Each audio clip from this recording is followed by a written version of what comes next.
Hey everyone, thank you so much for tuning back to Urban Tropical. So today I'm going to protect my king palm, which is really young, and you can see it's suffering now the result of the cold. And I have got Musa sikkimensis. One's really young at the back and this one is pretty decent. It has also produced another pup.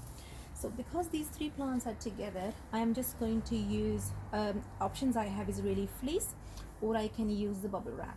And I'm really tempted for the bubble wrap to see if it all works or it doesn't. The key thing with the bubble wrap is you have to make sure that there is airflow, so at least the top is fully uncovered, air can come in, come out, and the bottom I have just done a lot of bark hair thick layer to protect the roots, so that should kind of help.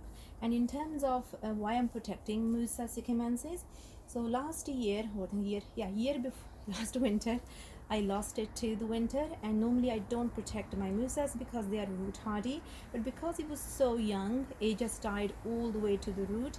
And sikkimensis is less hardier than burstju as well, so I don't want this one to die because I'm looking forward to it giving me again this splash of red and green color leaves. So what else I have done is, because these plants are so young, I have just put these sticks in. The point of the sticks is that I don't want bubble wrap just touching these leaves and kind of suffocating them in any way. So I have decided to put these in. I'm going to put my bubble wrap around it and around this one too. I'm not going to cut these leaves, I'm just going to see what happens. In terms of the temperature, I have only half. I just brought it from my bamboo area, which is really protected. In my bamboo area it was a 7.6 degrees Celsius. If I put it right next to the wall, it was 8.1 degrees Celsius, and I just moved a bit away, went to 7.8. So all in all, I don't have like 2 or 3 degree difference as you would expect right next to the south facing wall. So even though wall is supposed to have some heat when sun comes out, which is rare going to be nowadays, but at least heating is on indoor. That means I should have a warmer walls and giving it some warmth to this area.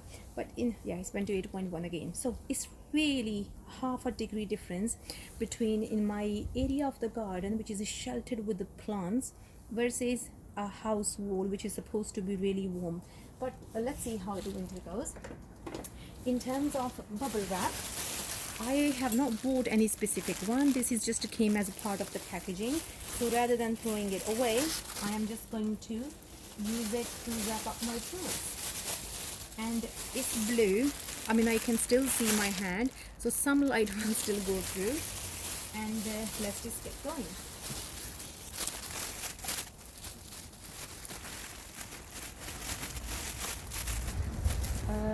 The only thing I'm changing now the layout is I have got really big hole here. That means more rainwater can get through. So if I change my technique, I bring it from here, I am narrowing this hole for the water. So I'm just going to do that option.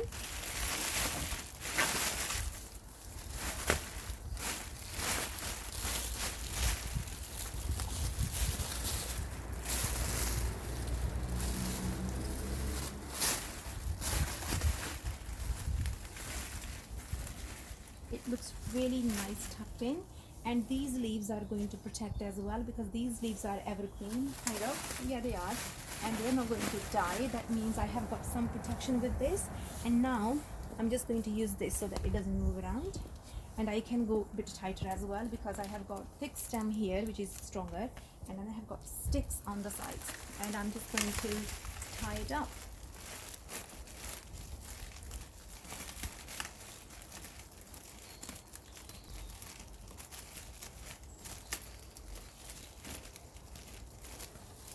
So if you live in a really colder part of the country, or even in the UK or on the continent anywhere, if you think your temperatures are going to be -10, -15 degrees, you can always put a lot of leaves in. Leaves really protect, gives insulation, or you can use a straw.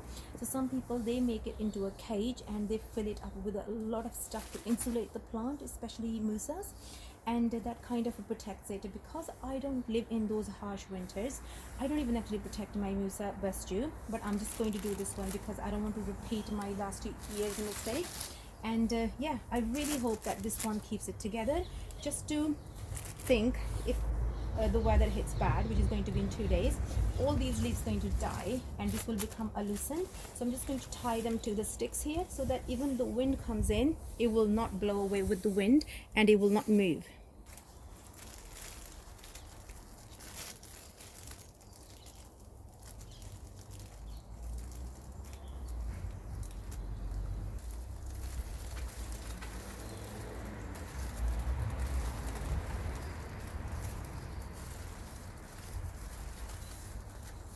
And let me show you how it looks inside now.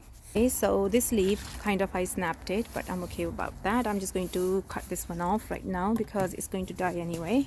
Second, so that's my sikkimensis, which is a bit bigger. You can still see some of the ground. There is enough air for circulation.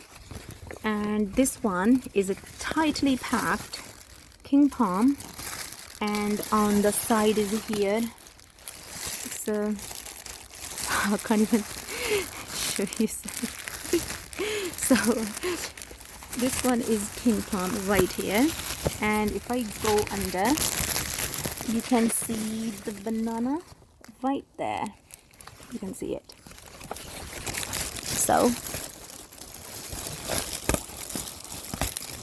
I'm just loosening up a bit here, and that's banana. And now this is how much space there is for rain to go through, but then there is a leaf right at the top. Next year I think I need to move things around.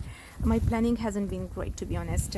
I'm not a good planner, to be honest, but anyway, all in all I have to say is that my king palm, which is my priority, that I hope it survives, and Musa sikkimensis, I have really good feeling that it's going to survive. I don't know why is that, but I have got 3 of these as well, so I have another one to go and protect. And now I'm going to move on to alocasia. Cool. Thank you so much for tuning in. Bye bye.